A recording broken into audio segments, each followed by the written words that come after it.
Smart meter ও বিদ্যুৎ বিল এবার রীতিমতো বৃদ্ধি পাচ্ছে, যার কারণে জনস্বার্থের একাধিক দাবি দাওয়া তুলে ধরে সামিল হয়েছে কংগ্রেস।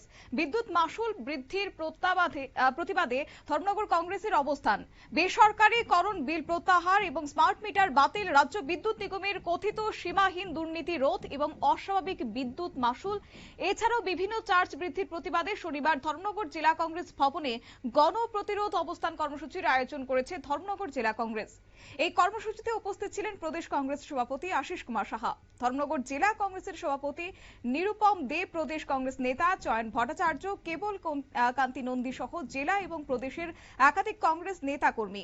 সভায় বক্তারা অভিযোগ করেছেন যে বিদ্যুৎ পরিষেবাকে বেসরকারীকরণের উদ্যোগ, স্মার্ট মিটার স্থাপন এবং ক্রমবর্ধমান বিদ্যুৎ মাশুলের কারণে সাধারণ মানুষ চরম আর্থিক চাপের মুখে পড়েছেন।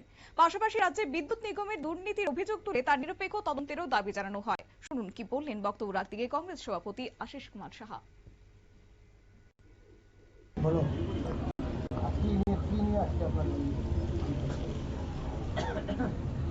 রাজ্যের প্রতিটা জেলায় বিদ্যুতের বেসরকারীকরণের বিরুদ্ধে স্মার্ট মিটার বাতিল, রাজ্যে প্রতিটা জায়গায় বিদ্যুৎ সরবরাহের নামে যে ব্যাপক দুর্নীতি এবং ইদানিং মাশুলের সাথে সাথে বিভিন্ন চার্জ বাড়িয়ে গ্রাহকদের হয়রানি, এর বিরুদ্ধে গণপ্রতিরোধ অবস্থান কর্মসূচি আমাদের জেলা কংগ্রেসের উদ্যোগে সংগঠিত হচ্ছে। ধর্মনগর জেলায় আজ এই কর্মসূচি গণ অবস্থানের মধ্য দিয়ে হচ্ছে। এর আগেও আমাদের কয়েকটি জেলায় এই কর্মসূচি হয়েছে, আগামী দিনেও এই কর্মসূচি চলবে।